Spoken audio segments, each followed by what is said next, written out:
Assalamualaikum warahmatullahi wabarakatuh. Halo semuanya, perkenalkan saya Rasya Gaisan Wahab dari Prodi Pendidikan Agama Islam.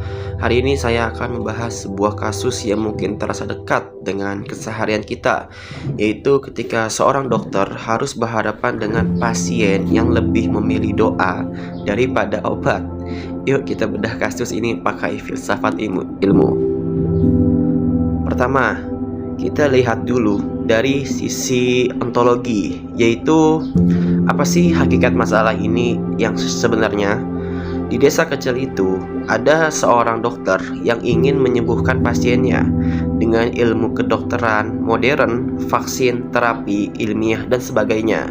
Tapi pasiennya itu termasuk seorang ibu muda, justru lebih percaya pada doa dan pengobatan tradisional. Bagi si ibu, berobat ke dokter terasa tidak percaya kepada Tuhan.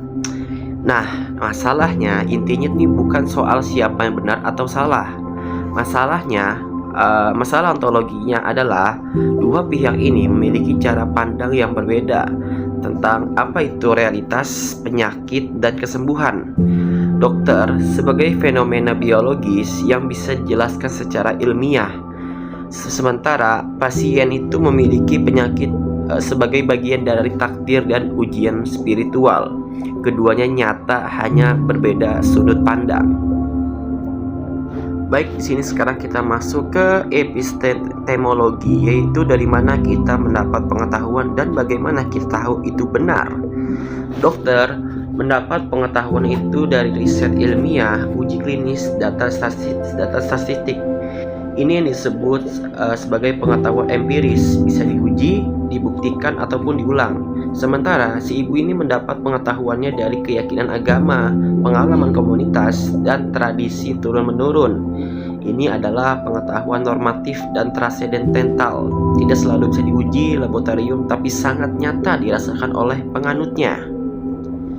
Filsafat ilmu mengajarkan kita juga bahwa kedua sumber pengetahuan ini tidak harus saling menghancurkan.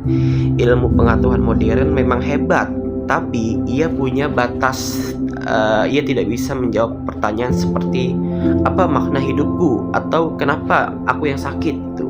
Disinilah agama dan spiritualitas masuk mengisi kekosongan itu.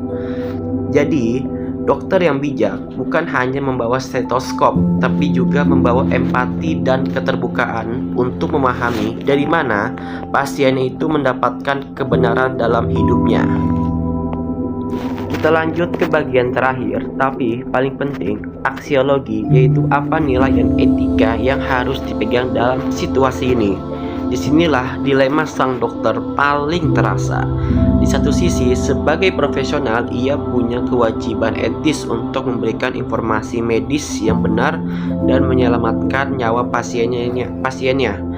Di sisi lain, ia juga harus menghormati otonomi pasien ataupun hak setiap orang itu membuat keputusan atas tubuh dan hidupnya sendiri berdasarkan nilai yang mereka percaya.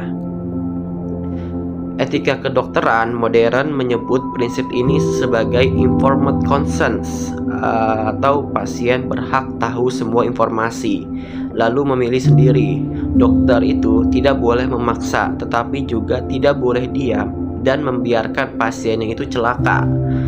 Jadi, pendekatan yang paling etis adalah dokter menyampaikan informasi medis dengan jelas, jujur, dan penuh rasa hormat tanpa merendahkan keyakinan pasiennya. Misalnya nih, dokter bisa bilang, "Ibu, saya menghormati keyakinan ibu. Doa itu luar biasa, dan bersama doa, izinkan saya juga membantu dari sisi medis, karena keduanya ini bisa berjalan beriringan." Pendekatan ini bukan kompromi yang lemah. Ini justru tanda kecerdasan emosional dan etika yang tinggi. Jadi, apa sih kesimpulan kita hari ini? Yaitu filsafat ilmu mengajarkan bahwa ilmu pengetahuan dan agama bukanlah dua hal yang harus dipertentangkan. Keduanya adalah cara manusia mencari kebenaran, hanya dengan jalan yang berbeda. Sains menjawab pertanyaan bagaimana, sementara itu agama menjawab pertanyaan mengapa. Sebagai calon pendidik agama Islam, tugas kita ini bukan memilih salah satu dan membuang yang lain, tapi menjadi jembatan yang menghubungkan keduanya dengan bijak, empatik, dan bertanggung jawab.